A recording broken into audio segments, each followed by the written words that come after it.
మైదుకూరు మున్సిపాలిటీలో డ్రైనేజీ పూడికతీత, మురుగు కాలువల పర్యవేక్షణపై అధికారులు ప్రత్యేక చర్యలు చేపడుతున్నారు.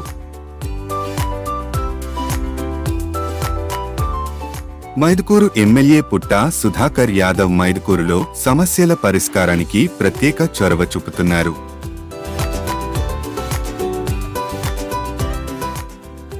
డ్రైనేజీ కాలువల పూడికతీత, సమగ్ర చర్యల నిమిత్తం 34 లక్షల ప్రత్యేక గ్రాంటును ప్రభుత్వం కేటాయించినది.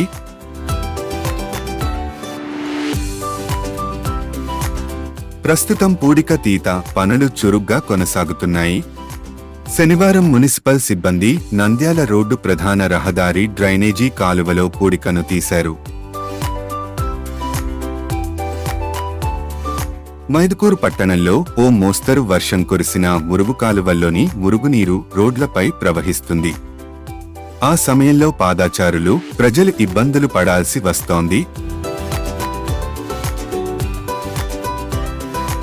పూడికతీత, డ్రైనేజీ సమస్యకు అధికారులు చర్యలు చేపడుతుండటంతో ఇలాంటి ప్రధాన సమస్యల పరిష్కార చర్యలతో పట్టణ డ్రైనేజీ వ్యవస్థ మెరుగవుతుంది అని స్థానిక ప్రజలు చెబుతున్నారు.